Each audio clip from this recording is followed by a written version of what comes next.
लोकसेवा भवन में ओएस संघर बैठक आसंता काली सकाळ पर्यंत सरकार को मोहलत देले ओएस संघ। घटना पछरे थिबा मुख्य अभियुक्त को गिरफ पाई दाबी होइछे।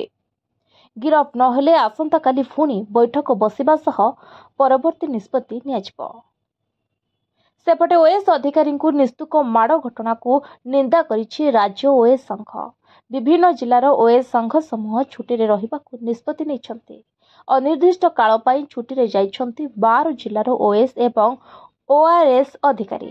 कटक, गंजाम, भद्रक, बालेश्वर, सुवर्णपुर, जगतसिंहपुर, बलांगीर, मयूरभंज, रायगड़ा, नवरंगपुर, जाजपुर, गजपति एवं संबलपुर जिलार ओएस ऑफिसर सबु छुट्टी जाइछन्ति। दृष्टांतमूलक कार्यानुष्ठान न हेबा जाए छुट्टी रे रहिबे बोली कहिसंते। मुख्यमंत्री को भेटी एने आलोचना करिछि राज्य ओएस संघ। दोषी विरोध में कड़ा कार्यानुष्ठान मध्य दाबी होइछे।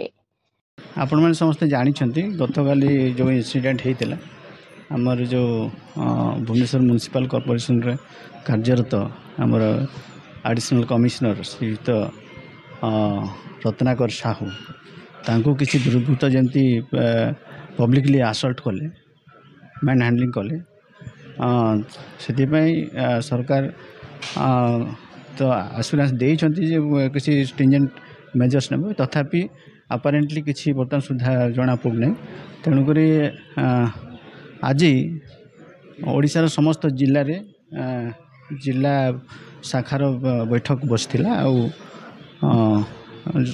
तत्क्रमे आमर कटक जिले में शाखा बैठक बसथिला। एथिरे समस्त आमर जिला स्तरीय अधिकारी जो मैंने ओएस ऑफिसर पर्टिकुलरली एवं ओआरएस ऑफिसर अच्छा से मैंने थिले आमको सपोर्ट करछन्ती हमर आरडीसी ऑफिस रो समस्त अधिकारी एवं बोर्ड ऑफ रेवेन्यू रो समस्त अधिकारी ता संगे संगे सीएमसी रो ओएस ऑफिसर हमर फ्रेटर्निटी समस्ते आज आम संगे अच्छन्ती।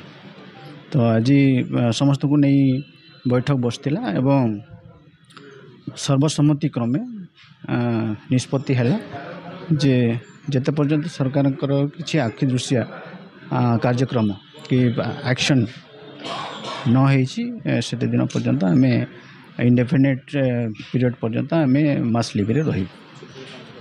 Yes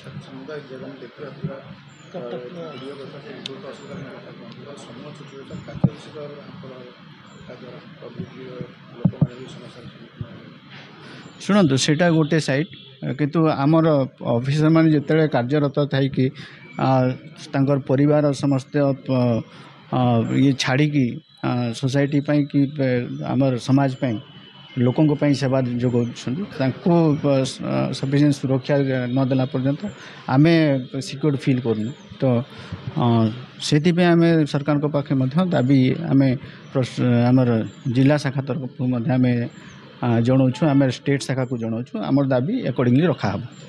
report voice of Odisha live.